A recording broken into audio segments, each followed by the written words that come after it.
You know what time it is? It's time to get in the game with your host, Cynthia J.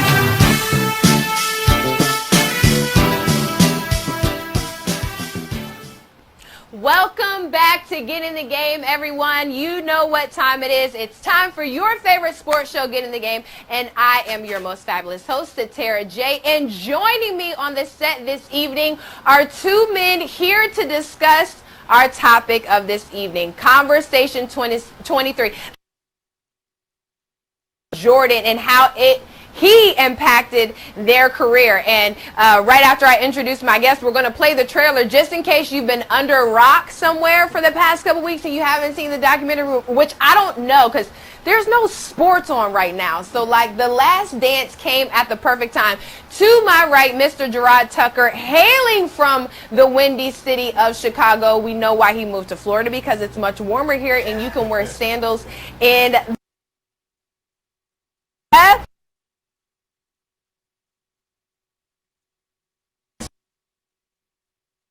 This is going to be, y'all already know, we're going to be bumping heads over here. This is Mr. Maurice Mickens, hailing from Memphis, Tennessee. Both of them ABA champions. You have five. You have 4 national championships. 4 national championships. He added that in there. Both with the Jacksonville Giants. So they are here representing the Jacksonville Giants. And before we get into this conversation of everything that encompasses Michael Jordan and the life and legacy of the greatest person to ever play the game of basketball, let's take a look at this clip of everything you guys have been seeing in The Last Dance.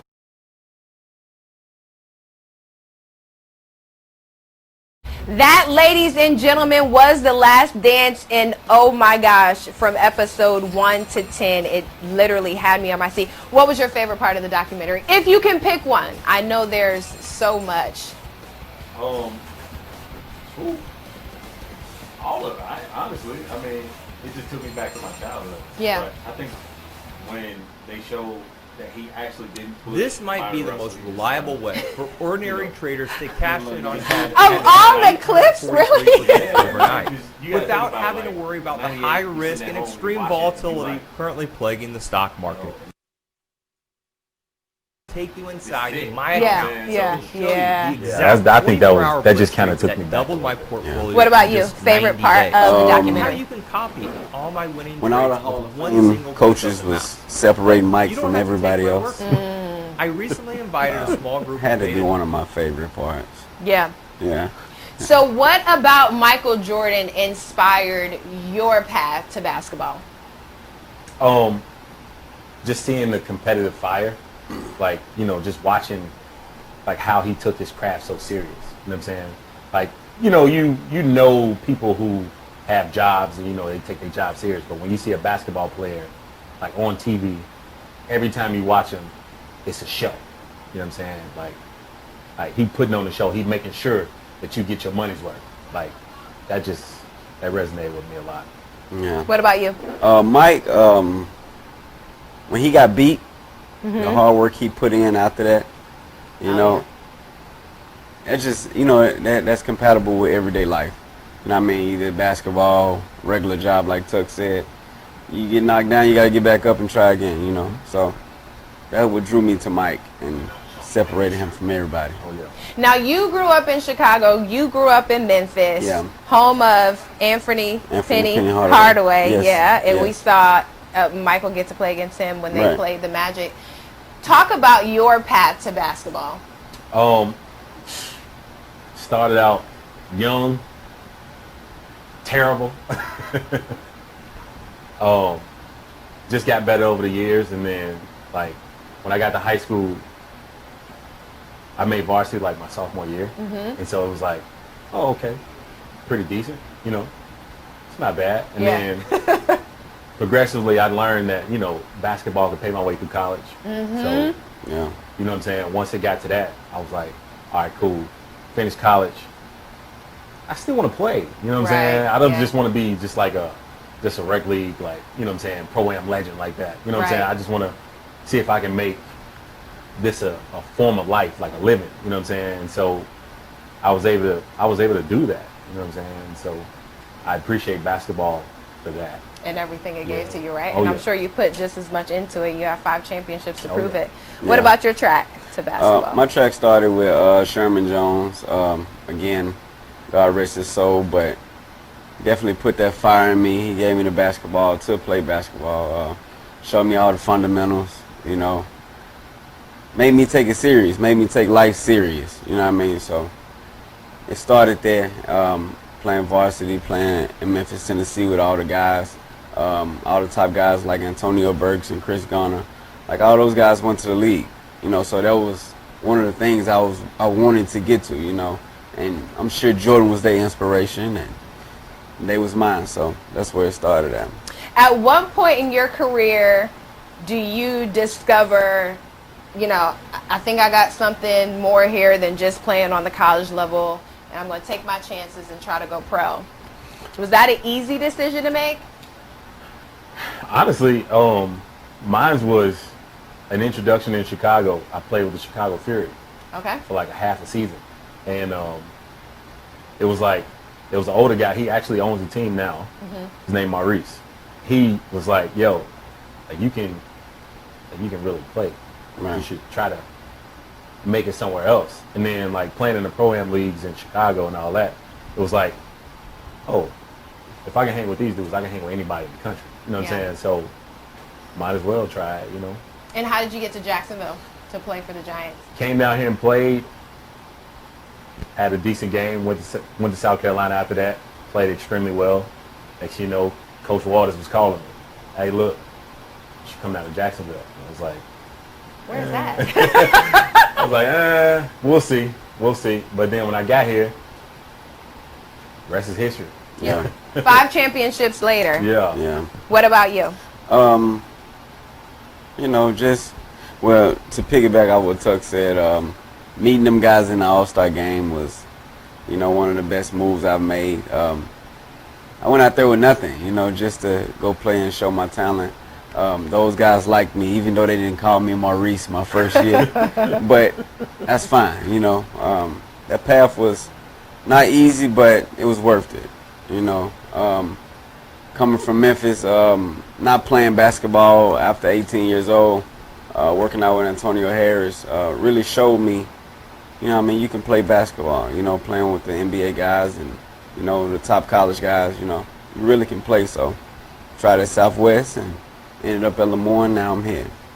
So let's talk about the first guy you see play professionally that kind of drew you to the game. Because for me, it was Clyde Drexler. I just remember, you know, growing up with my dad, that was the way I bonded with my dad, and I can remember it like it was yesterday. I'm walking down the steps into our lower den area, and I see this black guy, bald head, well, kind of bald because he still had some of his hair, but not most of his hair. Okay. And it's like he was gliding across the court, and of course, later on, I find out that was Clyde, the Glide Drexler. And he actually got me to Michael. Now, we know in the documentary, Mike is not fond at all. And we're going to play the clip where, you know, he basically makes Magic Johnson eat his words because Magic tries to compare the two, so to speak. Right. But who was that guy for you that kind of drew you to the game?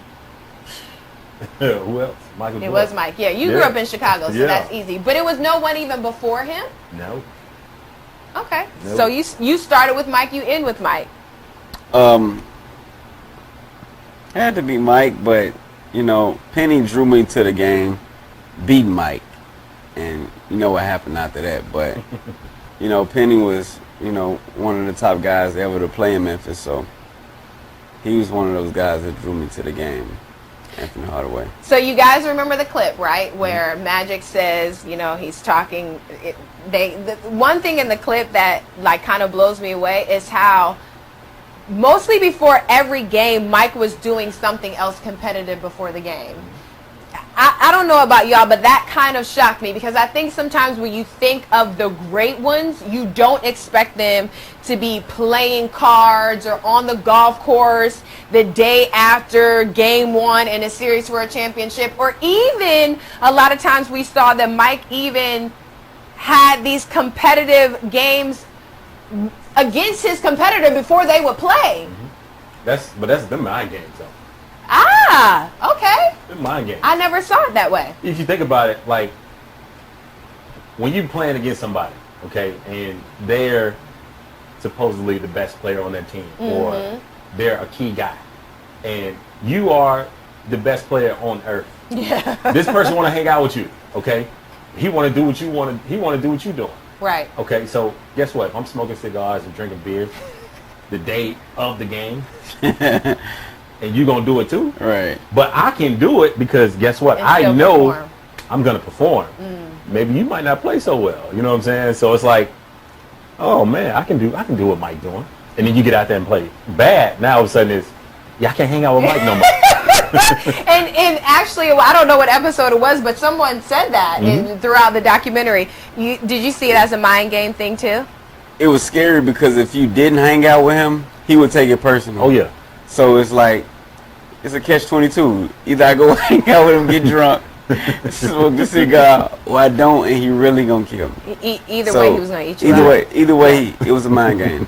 So Let's take a look at this clip real quick.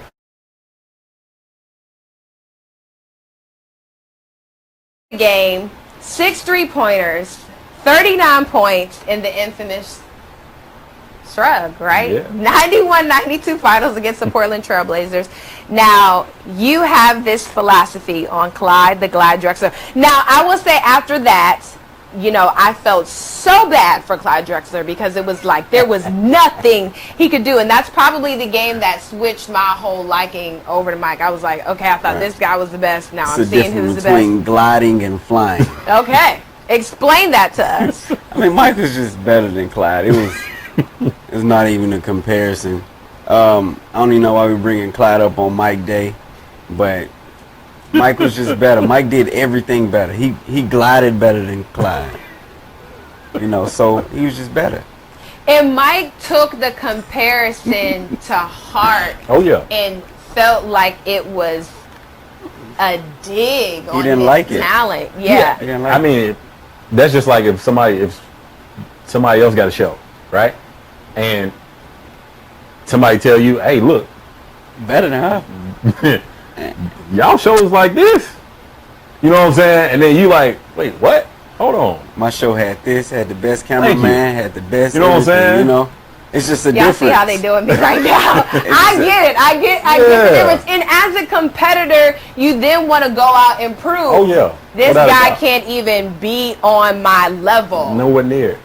And Mike was so good at that. What made him, in your opinion, what was it about Mike that it's like he's good and then you give him the extra fire of comparing him or talking trash to him?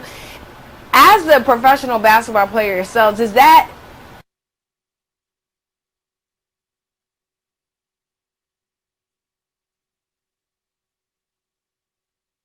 Like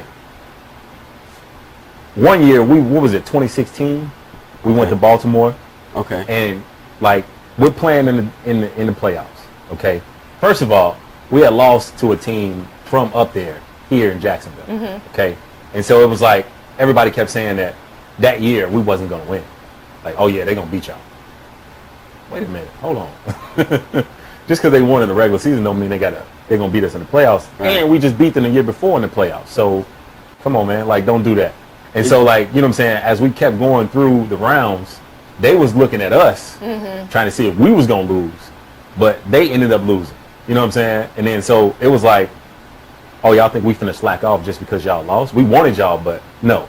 We got a bigger goal. You know what I'm saying? The championship is the goal. And so it was like, we're gonna put it to everybody that we play against.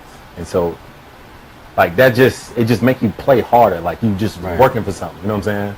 Mike level of focus just was different. Like, he just didn't go out there and play. So he studied Clyde. He knew everything Clyde was gonna do. And that's the same thing we do, like with the Giants. Like, tactician. Like, we know everything. Everything about you. We know your strengths, your weaknesses. You might play okay this game, so what? We're going to take it away. You know what I mean? That's what Mike did, and that was the difference. I'm sorry to say this in front of you. I know that was your favorite, but it wasn't even close. You don't even have a Clyde jersey. The show's about Michael, and let's be clear, Michael Jordan is my favorite player of all time. I mean, the obsession I have for him was to the point where, you know, my punishment growing up was something had to do with you can't watch Mike or you can't get Jordans. In my opinion, that showed us who Mike was as an emotional person, because we didn't see that emotion that much. Were there parts in the documentary where it shocked you? Like, man, this was Mike too. Of the passion, the work he put in, like, that's what you get back from it. You gon' cry. You gon' tear up because it meant something to you, you know. If it ain't mean nothing to you, then you would put the work in. You wouldn't study, you wouldn't do anything about it, you know what I mean? So it didn't surprise me at all, not at all. I think when he showed that emotion about, like, his teammates being like, you know what I'm saying, if you don't like the way I did things, like, you know what I'm saying, like, I think that it kind of shocked me, because it was like, I felt like he was just like, it was just vulnerability. Yeah. You know what I'm saying? Like, just being vulnerable. Yeah. Like, I mean, we've seen Jordan cry 100 times. Winning championships. Winning championships, getting in the Hall of Fame. Right. Kobe's, you know what I'm saying, funeral and all that. So, yeah, I mean, but that part right there was just like, man, I didn't know it took their, like, opinion of him like that serious. You get what I'm saying? Because we don't see moments like Tuck. We have moments like people, we curse each other out, practice be brutal. Yeah. But we go out to eat and we go play these games and have fun like it's all smiles. Yeah. But in the battle, like, we want perfection. And ain't nothing wrong with that. Like, I don't see the problem, you know? At all. I don't understand it. So let's listen to Mike basically laughing at the fact that Gary thought that he could defend him.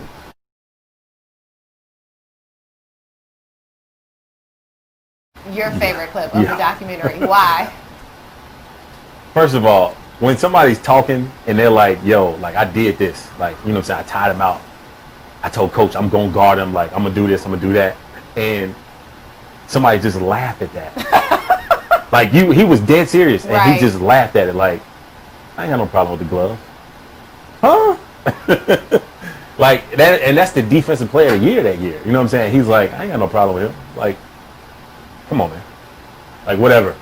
Right. The glove had a couple moments, you know what I mean? But the end result is always, like, the goal. So I mean, Mike still I respect 35 that series anyway. So. I respect Gary Payton to the fullest, but that thing wasn't even close. They had him down 3-0.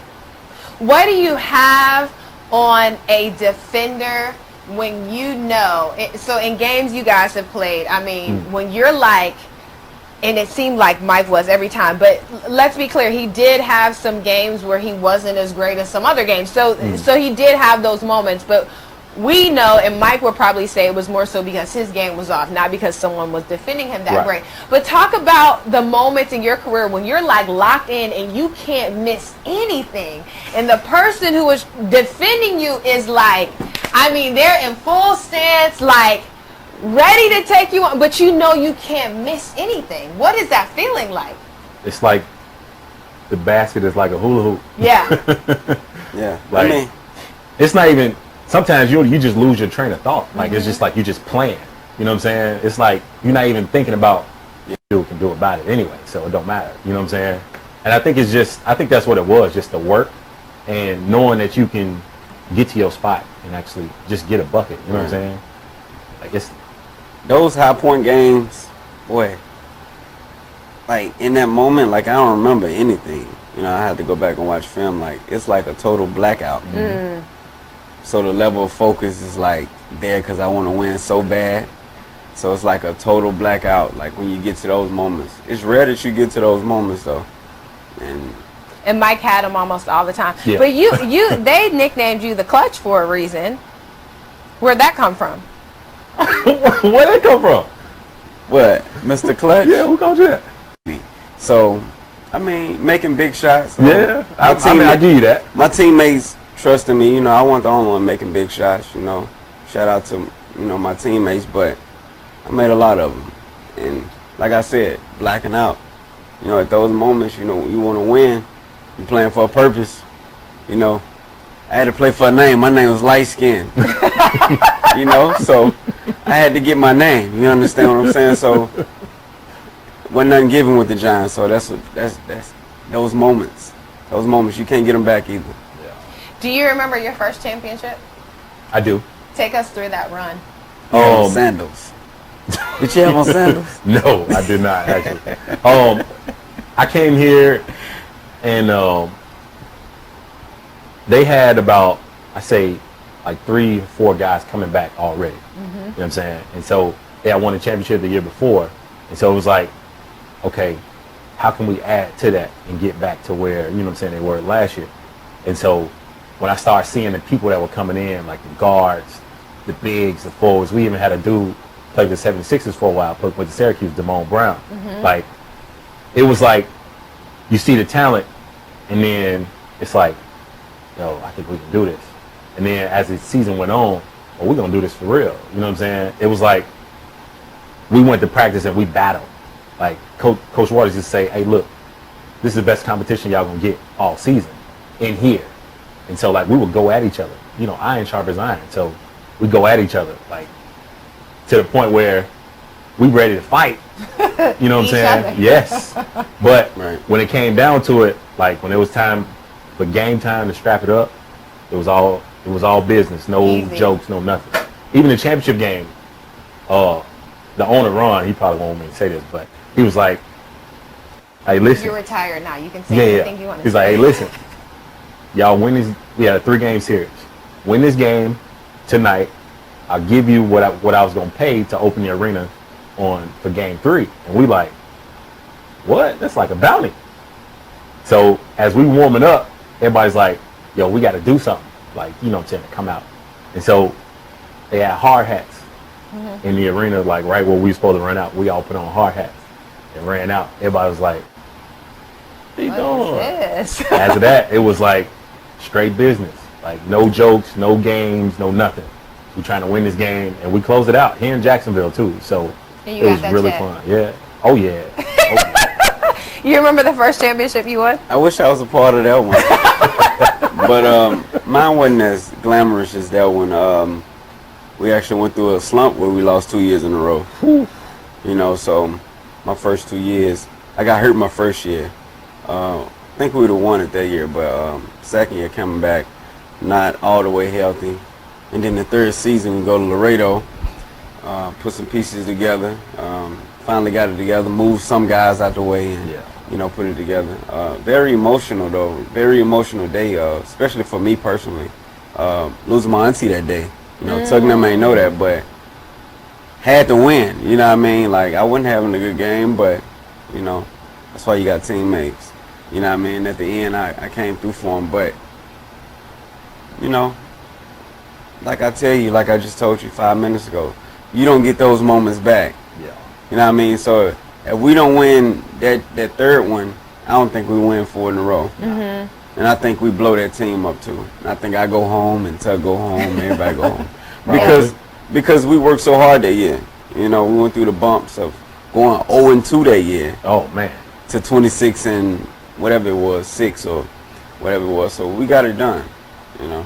So in the moment, maybe, I mean, correct me if I'm wrong, but did something resonate with you, that championship? We're getting ready to play the clip after the 96 championship. When they win, MJ hits the floor, runs into the locker room, and has that moment on the floor. Right. Because, of course, that was his first one after his dad passed. Right. God rest her soul, Patricia Bell. I couldn't even make the funeral because of the championship.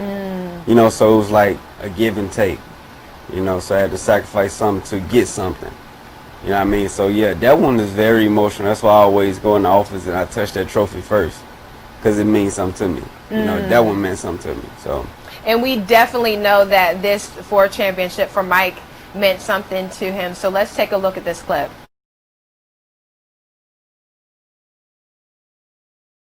My mom actually let me stay home from school and watch the retirement. I was sitting on the couch with a box of tissues, and I had been crying just the whole morning in anticipation of it. But when I watched that clip, you know, this past few weeks in the documentary, I think the shock of seeing that emotion, because we didn't see that until after the fact because it was something happening in the locker room. But to see the emotion of Mike, someone who, unless he won a championship, you didn't see that, but the whole world knew where that was coming from. Did that resonate with either of you in a way? Oh yeah, I mean, especially if you, I mean, when you lose people, that's how you feel, you know what I'm saying? And so, like, it just shows that he was human. And he, well, not only that, when you think about it, he played the whole series almost, I don't want to say emotionless because we knew that something was undergirding him. Right. But it was almost like he was carrying this weight during the whole series, and then it was like after the win he could throw that weight off. Oh yeah. Right. Little slogan me and Tuck always say, it's okay, man. It happens to everybody. Yeah. You know what I mean? Like, not necessarily shrug it off, but, you know what I mean? And we see it with Mike, man. Like, he showed us everyday life. He showed us the emotional Mike. He showed us the professional. You know, Mike was, you know, for the guys that didn't have fathers in the home, you know, Mike was like OG. Oh yeah. You know what I mean? And showed us how to do business. Showed us how to carry ourselves, you know what I mean? Professional. You know, so when it comes to Mike, you can't tell me nothing. I mean, it's tough. It's tough. It's going to be tough for somebody to surpass that. Yeah, because. And you made a good point while we were watching the clip. You said he always had something to fuel him and motivate him, whether it was, I mean, the tragic loss of his father, whether it was the blaming of the tragic loss of his father on him. But he, I mean, even in the documentary, him recounting that he handled it so well. What do you think it was about him? Is it him knowing still that he's the greatest, or how he practiced that could have him turn that off? What is the ability of an athlete to shut that off and go and play? It's just that focus. Like, you kind of like just focus on one thing. Right. You know what I'm saying? And when you have something to focus on, it kind of helps you get through it. You get what I'm saying? And like, he mentioned that during the documentary. Even after they would always ask him after the championship, was this the last one? He would say, can we just focus on the moment? And I don't know if it was his trainer or his best friend that said that's something Mike did the best. He focused on the moment. In your professional career, I know you're retired now and you're still playing, but in the moments where you played, has there ever been a moment where it's hard to focus in on a game? And if so, what do you do to kind of pull you back? I mean, because life is happening still around you. Yeah. I mean, it's one of them things where you just like, at some point, you just got to tell yourself, like, you got to separate, like, this is your job. You get what I'm saying? So you got to separate it from your personal life. You get what I'm saying? Like, for me, basketball has always been like a stress reliever. And so it's like, when I go play, afterwards, I feel so much better. You know what I'm saying? Because, like, whatever was bothering me when I first walked in, I didn't bring it into that rectangle. You know what I'm saying? Right. And, like, I was able to relax, focus, you know what I'm saying, ease that burden off of me. Now, when I get off the court, I look at the problem, I'm like, it's not even that big. Right. You know what I'm saying? I mean, like we always say, Tuck, I mean, 2 hours. Yeah. Maybe 2.5 hours to focus. If you don't have the mental, like, to do that, then you shouldn't be playing. You shouldn't be doing anything because you're not mentally strong. At that moment, that was all mental. Mental toughness. That's mental toughness with Mike. I mean, I hope don't nobody go through nothing like that. You know what I mean? Like, I don't wish that on nobody. But if you was to go through that, that's advice. Mental toughness. Until that moment's over. Then once that moment's over, let it out. Oh, yeah.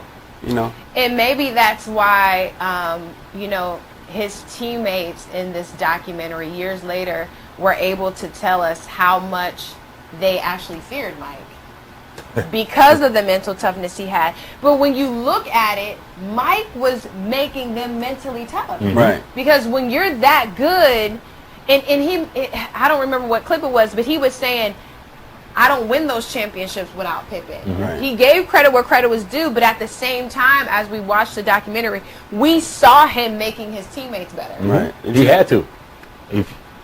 He was, you got to think about at the league at that time when he was coming in. Bird and Magic was the you know what I'm saying, at the top. And so he's like, I want to be where they are. And then he realized, like, my team is not good enough for me just to beat them by myself. Right. You know what I'm saying? So, all right, draft Pippen, draft Horace. Okay, they still rookies, but we need them to get better today, like now. If they don't, I'm never going to win. Yeah. Like, you know what I'm saying? And so pushing them to get them better. Him riding Steve Kerr all the time. Yeah. Did you see the turnaround with Steve Kerr? Making all the big shots. When his number called, he was prepared.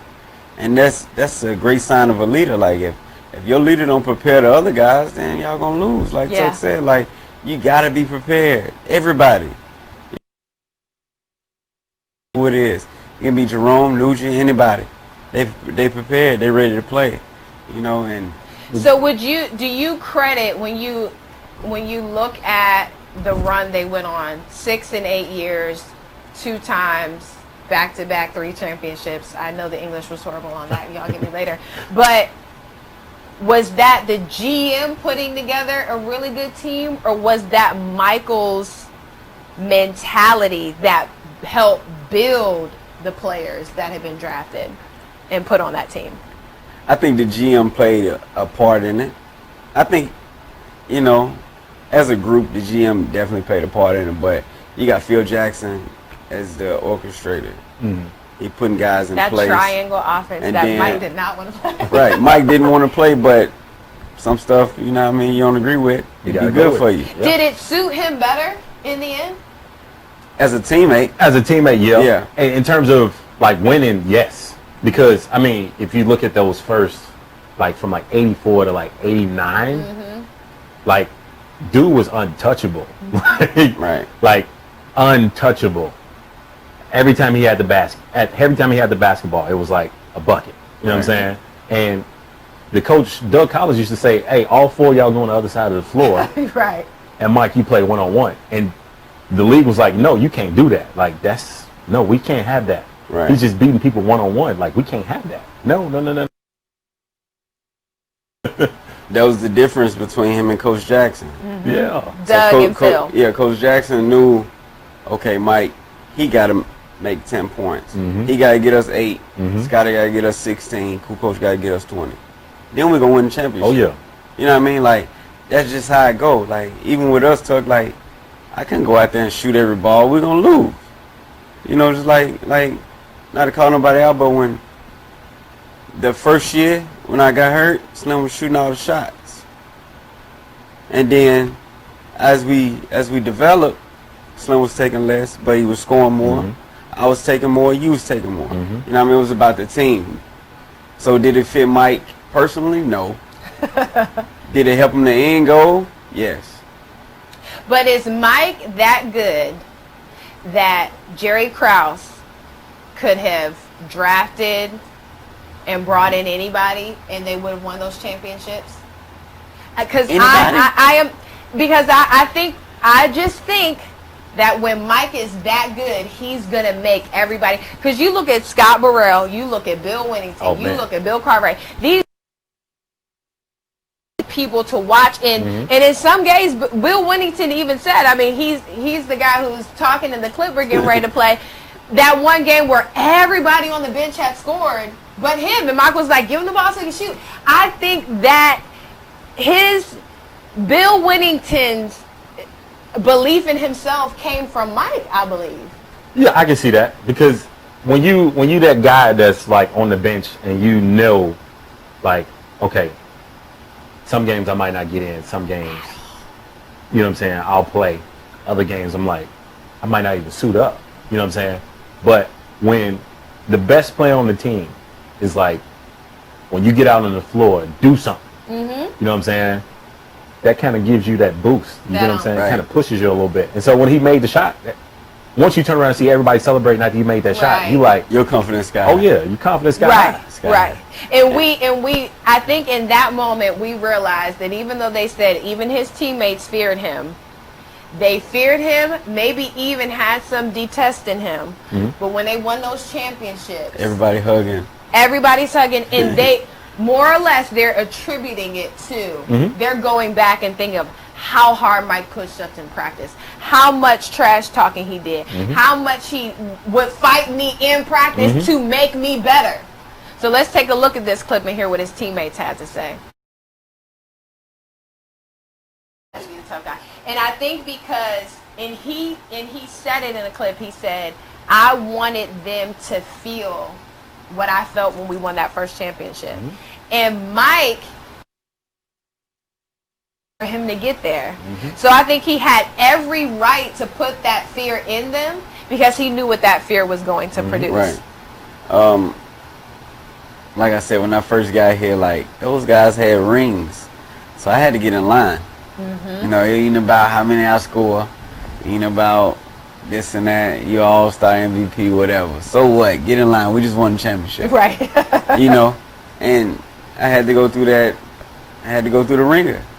Had to understand what was going on around here, you know, to get to the top. So I respect it.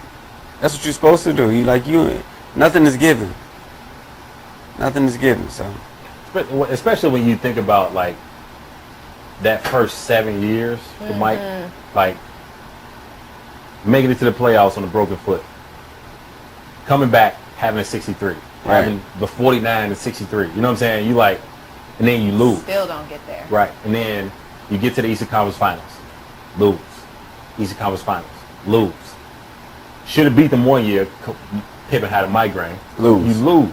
You know what I'm saying? And then that's just like, it's just weighing on you. You get what I'm saying? And now you go around Bird, Magic them, and they like, you ain't got one yet. Now let's be honest, because you brought up a good point. So that year where Pippen had a migraine, did it show, I mean, to the point that I was trying how valuable Pippen was, yes, but did it also show when you have a rhythm and someone's removed, it throws everything. I mean, you could almost tell physically they were literally deflated when they knew Pippen was not coming. That facility. And so it was like, all right, Batman cool and Batman doing his thing, but cool.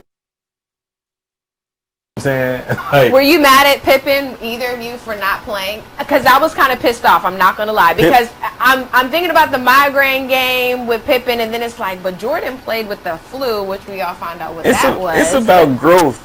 Because you see that on the last episode, Pippen had a bad back. Right. Fought through it. Right.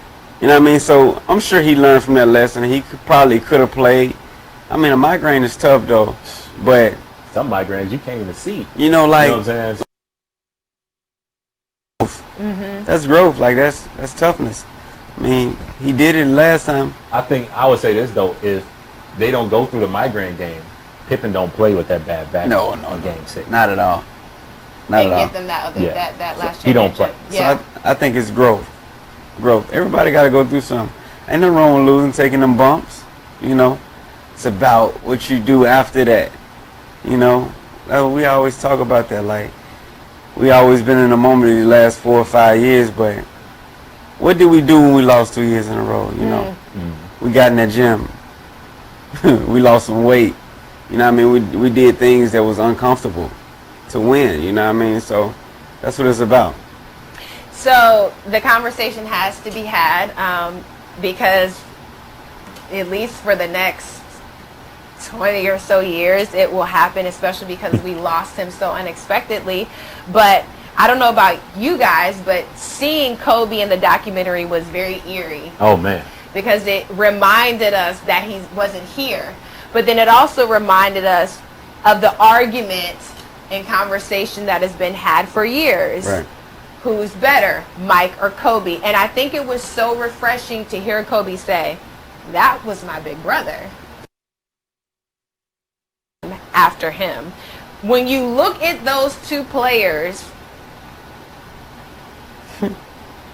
did Mike make Kobe better, or did Kobe get better than Mike because he studied Mike? I think Kobe will tell you that he used to pick Mike's brain. You know what I'm saying? Like, he would call Mike and be like, hey, listen, when you do this, how do you get to this point? You get what I'm saying? And it's like the person is giving you that knowledge. You know what I'm saying? And you using it from him. It's like, I don't know how people can say like one is better than the other, because they're pretty much the same guy. To me, I don't know, maybe it's to me. Same guy to you? Is it the same guy? No. I think Kobe is himself, right? Yeah. But he learned from Mike. You know what I mean? And all of us did. Even LeBron, everybody did. You know what I mean? So, are they the same? No, it's not even close, Tuck. I'm sorry.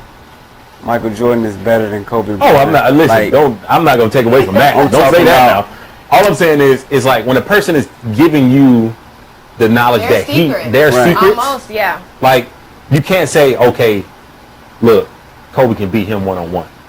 But Kobe know all the secrets. His moves. Yeah. You know what I'm saying? But what's his name? Daniel's son, Karate Kid, right? Did Mr. Miyagi teach him all the secrets, or did he teach him what he wanted to know? I like it. I mean, because like, I have a son. I'm gonna try to give him everything I got. I can't give him everything. Gotta have something. You know, I gotta have something just in case. So he has to learn something. Is what you're saying. Right. Yeah. He has to go through, and Kobe did. And Kobe figure went it out through on his own thing. Yeah. Mm-hmm. Kobe did, and Kobe. That's why I rank Kobe. I'll tell you where I rank him at after a while, but that's why I respect Kobe so much, because it was no fear to go ask, like, what do you do? Because you're the best. That's good. That's a good point. It's no fear. Like, it's no pride. Be the best so bad that he go ask the best. That's the best. You know? So. And does it say something about Mike and his desire to just bring everyone up to his level to even allow Kobe in on that conversation? But Kobe will tell you, like, he never let anybody in like that. Mike even said it during the funeral. He said, I never let anybody in like that. You know what I'm saying? But he was so persistent. And so, you know what I'm saying? Like, he just wanted to know. Mm-hmm. He was like, so I just, you know, I felt like I had to. You know what I'm saying? I remember Mike said that was family. Yeah. That was like his little brother. Was it family, or does every great person, athlete, cook, singer, see something in someone else that says, I see me and him? Oh, I can see that. And at some point, I mean, nobody wants their records broken, and somebody's going to have to play their whole life to even get to half of what Mike did. But did he see so much of himself in Kobe that he was just able to open up himself? Oh, yeah. I think he was willing to give back. Like, you know, somebody got to wear those shoes. You know what I mean? Kobe was worthy. And also, I think if Kobe would have backed down to Mike, no respect for him. It wouldn't have happened. Yeah. Like, in the All-Star game, they were talking. He was like, yo, this dude just won't back down. Like, yeah. Like, he's just there. Like, he gonna shoot the ball every time, and he know he gonna shoot the ball. Right. He's like, if I was a teammate, I wouldn't pass it to him. Hey, that's saying something, but Kobe was just as crazy as Mike. Yeah. He was just as crazy. Let's see this clip. You almost said it verbatim, but let's take a look and listen to what Kobe had to say.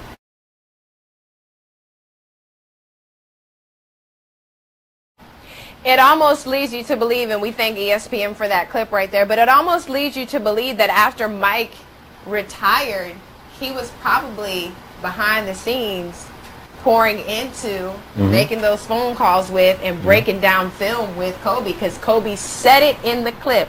He didn't give credit to, and we know he has, but in that clip, he said, I don't get 5 without Mike. So is it skill that you can perfect through the years?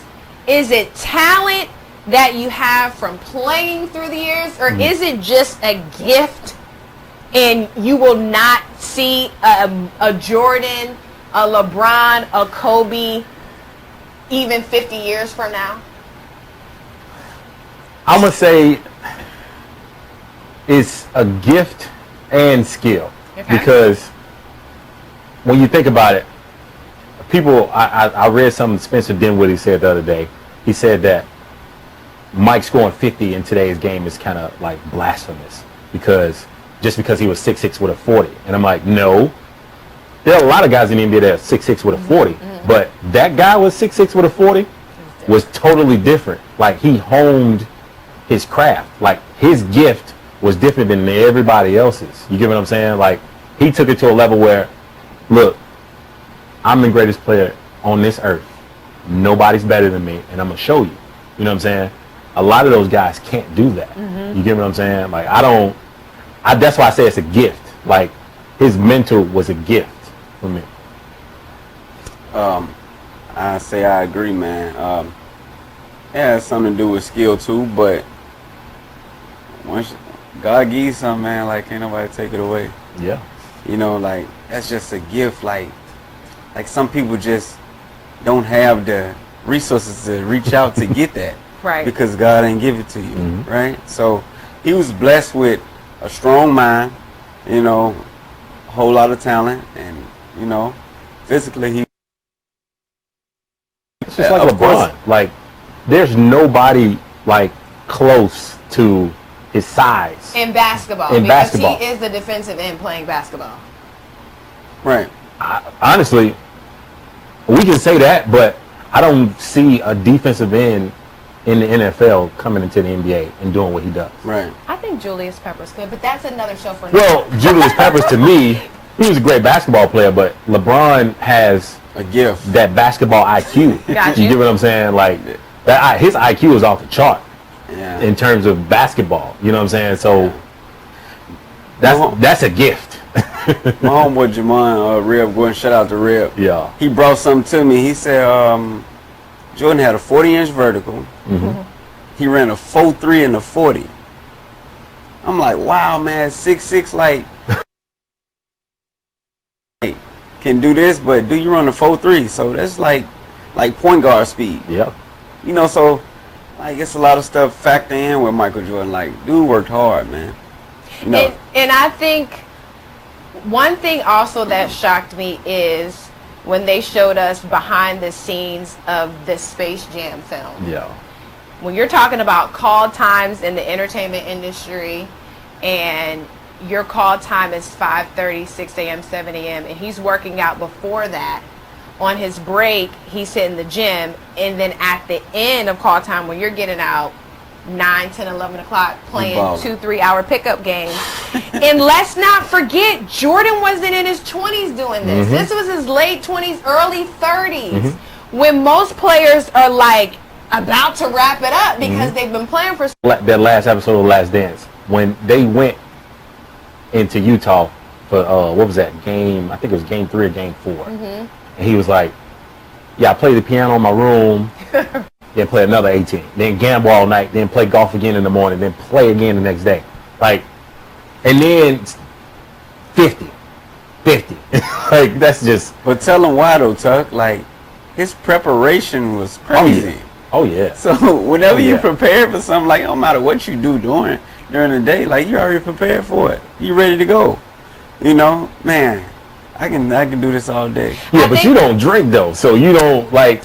You don't know that feeling. Exactly. Like, oh my God. not to say things, but me and Smooth in St. Louis, we gambled all night. Coach was looking for us. We gambled all night to 6 in the morning. And we won the championship at 3 o'clock p.m. So that brings up a point. Let me just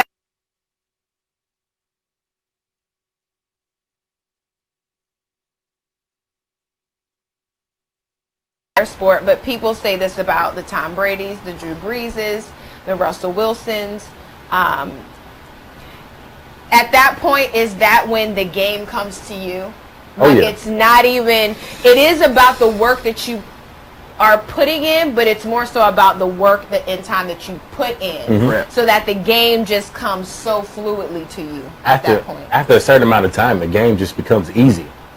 Like, it just becomes easy. So, like, it don't matter who it is in front of you. Like, you just playing. You know what I'm saying? Like, you like, okay, this is easy. Right. Like, I know, like, if I make this pass, it's going to get there.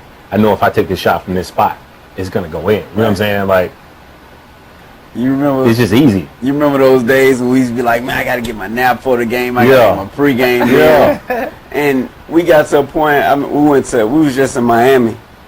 When I say we didn't have no pregame, nothing, like everything was just natural. Went to the mall, got something to eat, and played at 4 o'clock and 1. You know, like, it's all mental preparation. That's what it's about. Like, you know what you can do and you can't do. You get what I'm saying? And you know that you can't go over a certain limit. Right. You get what I'm saying? And limit is different for everyone. Yeah. And so there was a clip during the documentary where MJ's laying on the couch and he's talking about getting ready to retire. You had that moment. Yeah. The end came for you. And what was that process like for you to decide, I'm done with the game and I'm ready to move on? It was more or less like I was like, in my head, I've done everything there is to do. Let me stop you. So listen, we spent that whole night together before he retired, and he didn't tell me nothing. Mike didn't tell his teammates Man, please, anything? no. I didn't. The only person that actually knew that I was planning to do that was my wife. Like, she was the only person that knew, because I'm still hurt. like, I was just like, you know what I'm saying, just telling her, like, look, I'm getting to a point where I had just, like, the year before that, I had torn my Achilles. Okay, and so, like, that rehab coming back from that was like, that's hard. I was like, man, like, How my long body did it was take you? different. What, 11 months? Yeah. So, like, my body was different. Like, I couldn't, like, the speeds that I wanted to play at, I couldn't get to that. You know what I'm saying? And I was like, I can't. It's frustrating. You know what I'm saying? And then, like, playing in the games, I'm like, stuff that I want to do, and I can't get off on this leg. You know what I'm saying? And it got to a point where I was like, I don't know. I don't know. You know what I'm saying? How did you deal with that mentally? To know that it was hard. It's over. It was hard. Like, it was real hard. Like, to the point where, like, I would be mad at the world for no reason. Like, just mad for no reason. You know what I'm saying? And then, like, just playing didn't give me that same kind of joy that it did before. You know what I'm saying? And so, like, I'm actually, to be honest with you, just getting that back. For the game. Yes. So you coming back? Yeah. So you coming back? Me?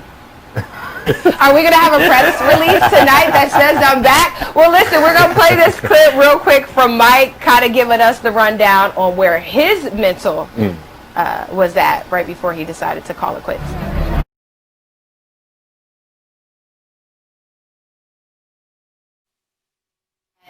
No reservations at all. He knew it was time to hang it up. And I'm assuming that's a little bit of how you felt. No reservations. At that moment, yeah. Yep. I was like, just coming off, I just won a 5th championship. I'm like, what more do I have to do? Like, there's nothing else for me to do. 6. Like, what are you talking about? Yeah, and right now he sounds like Jordan. So I think one of the most devastating moments for me as a Jordan fan during this documentary was to hear that there could have been a run for 7. And to see Mike look at that replay of Phil Jackson explaining that he was the one that didn't want to come back. I don't know about y'all. Maybe I'm not a professional basketball player, but I almost felt like Mike subdued his anger a little bit, realizing that you mean to tell me we could have went for 7? He felt played. Yeah. Yeah. You But know? I think also that relationship between Krause and Phil Jackson was just, Yeah. it was just over the top. It was bad. Jerry Krause was, I mean, at some point you got to grow up. Like, you brought this dude in. Okay, he might not do it the way you want him to, but But he's getting it done. he's getting it done. Right. And then you come out and say, I don't care if you go 82-0. He's still not coming back. What? Now Are you crazy? now this is just based on opinion. We have no facts, only the fact that they had just won the 6th. Had everybody come back that year, would they have won a 7th championship? Who won You know, that the following lockout, season? the lockout was that season too, though. So they would have played a shortened season, without a doubt. To me, They beat Duncan them? yeah. The year before, the last 3 years, they done played through June. Okay, no breaks, no nothing. Still on top of the NBA, still winning, doing all this. Okay, now the lockout shortened the season to what? 55 games, 50 Yeah. games. You only need to win 35 of those. Those, right. They can do that just by running a triangle. Like, you know what I'm saying? And I think they win it. Yeah. I think they win, but I think that's it. yeah, after that, that's it. Wow, you put a cap on it. So, we're at the end of the show. Okay. Before we leave, I want to know the Chicago Bulls, the 6 out of 8 that we saw, are they? To me, I ain't even. It's not even a question. Well, you're from Chicago. So Yeah, you it's kinda not have even a to say question. it. It's not But even. even a if question. you weren't from Chicago, you would agree that they were the best Yes. to ever do it. Yes. Better than Kobe's 5 with the Lakers. Yes. Better than the Spurs. Okay. Yeah, because of Mike. He's always the common denominator. Like, he equalized everything. Golden State had a chance. They had a chance, but they ain't finished. Yeah. See, Jordan 72-10. They finished. They got the job done. You know what I mean? So that always trumps. You know what I mean? 73 and whatever it was. Yeah. You know. If you leave Doug Collins and not bring in Phil Jackson, do they win as many of those championships? God no. No. Because he was he was afraid of Mike. Who was afraid of Mike? Doug Collins. You but agree? Michael Jordan, doubt. Phil Jackson wasn't afraid of him. He like, look, this is what we gonna do. Period. Yeah. You don't want to do it, then whatever. Yeah. You know, we know we can't win without you, so what? But this is what we gonna do. And that's what you need. You know, that's what you need. As a beast, that's what you need. Yeah. You need somebody to tame you. You need a guy that's gonna be like, whatever. And without Phil, you couldn't have had Rodman on the team because Phil just understood Rodman. He understood People. greatly every person on that team, which is why he could go on and then win 5 with as the Lakers head Right. coach. So, top 5 of all time, starting. Kareem, 2 Kobe, Jordan 1. Okay. Just based off like potential. All right. Give us your top 5, I man. got KD 5, Okay. Shaq 4, Oh, I forgot Shaq. Tim Duncan 3, and we know Kobe Bryant 2, and you know who won. So, MJ one. You would have threw Shaq in Bron there 6. somewhere? Yeah. Definitely. Who would he replace in your top 5? Got him. Lebanon James. Gotta be LeBron. Okay. What's yours? Oh, you put me on the spot. I wasn't ready. I wasn't ready. Well, I mean, I definitely think I would say KD 5. I would say Shaq 4. Okay. I would say this is gonna throw y'all off, but I mean, this is just me.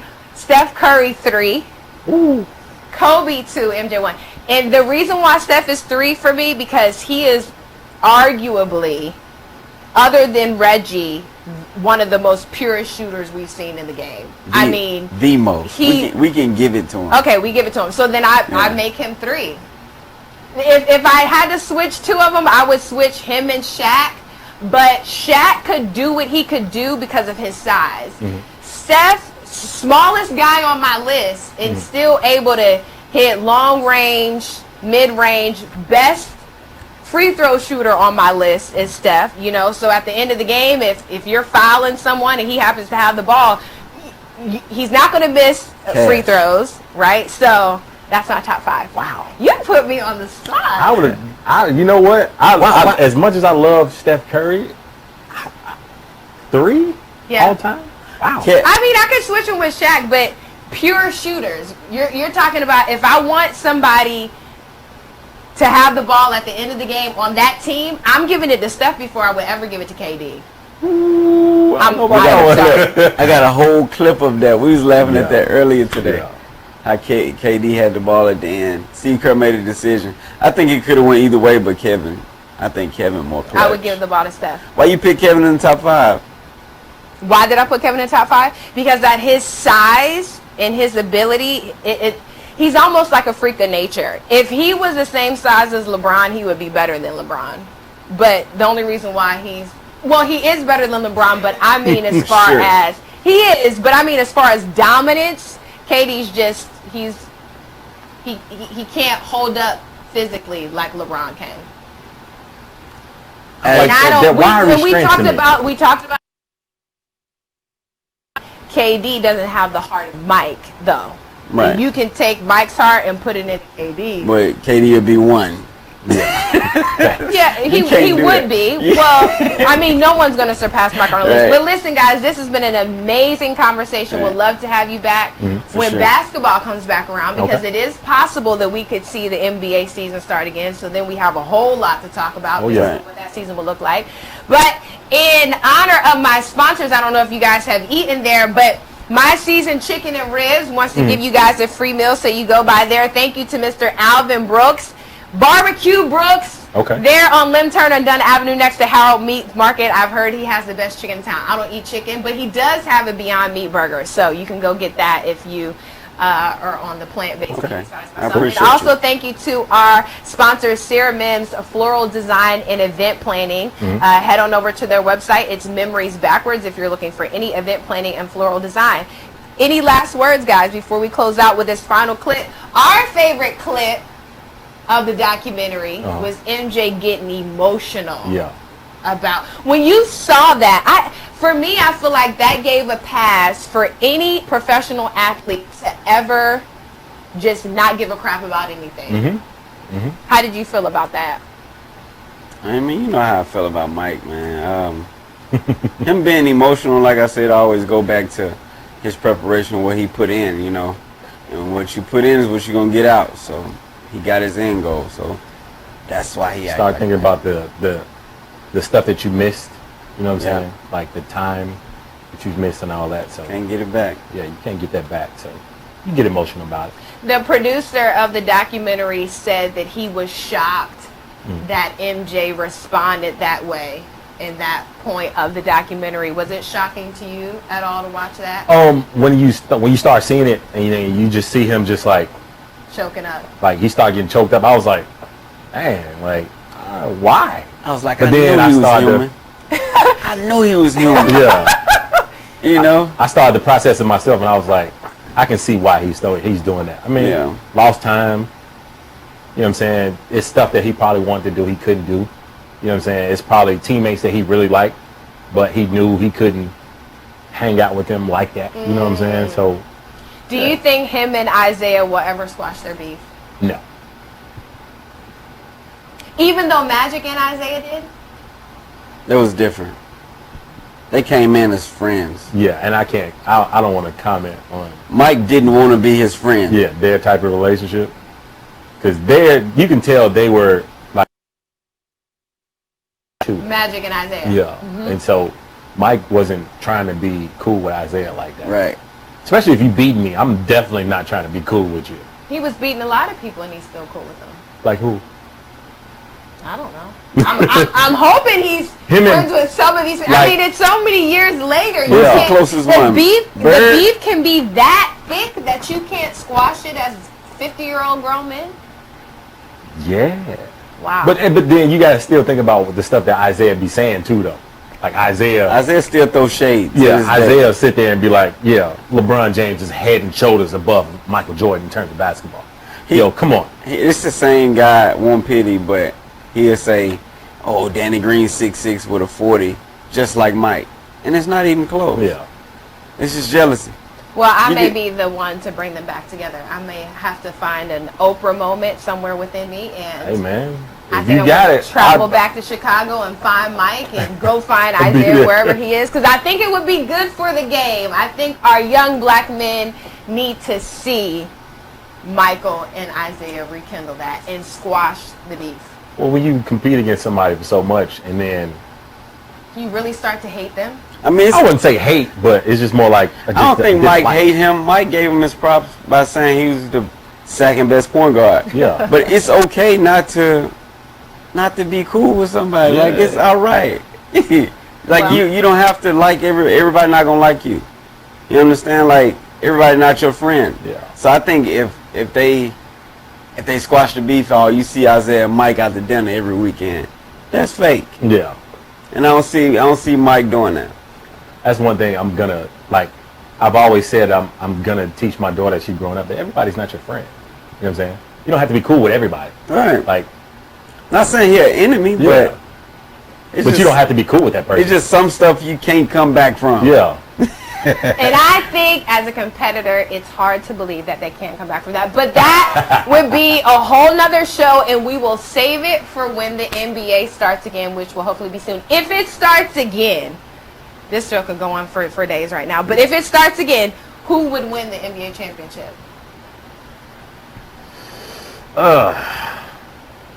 Milwaukee Bucks. Yeah. Yeah. If They put Giannis put together. it all the way together, They put together. the way they put They together, young too. Yeah. Like they young, not too young, but they perfect right now. 27, But 28. They young. The Clippers, Clippers gonna be a tough out though. I feel like in the playoffs, they just got too much. Can I pick two? No, you can't pick two. You can pick two if the NBA starts again and we have you back on the show. You can pick whatever you want to. But for now, we're going to wrap it up. Thank you guys for hanging in there with us this evening. We really appreciate it. Thank you to my two very special guests. One that doesn't like Clyde Drexler, one that doesn't like Isaiah Thomas, but it's okay because we're all love here on the Get in the Game set. Thank you guys for watching. You can always catch us on our YouTube channel at Get in the Game with Satara J. Thank you to my producers, Mr. Stefan Petty, Mr. Allen behind the scenes, the best momager on the planet, Melinda Henry, and my stylist there in Atlanta, Barbara J. You guys make sure you head over to my social media platforms so you can follow us here on Get in the Game. Twitter and Instagram at Bunch of Legs, LEGZZ, and on Facebook, go ahead and send me a friend request, Satara Bunch with an E. And if you or anyone you know would be interested in sponsoring or partnering Get in the Game, please reach out to us at getinthegameshow@gmail.com. And in excitement to end this fabulous conversation 23, we will leave you with this clip from Michael Jordan.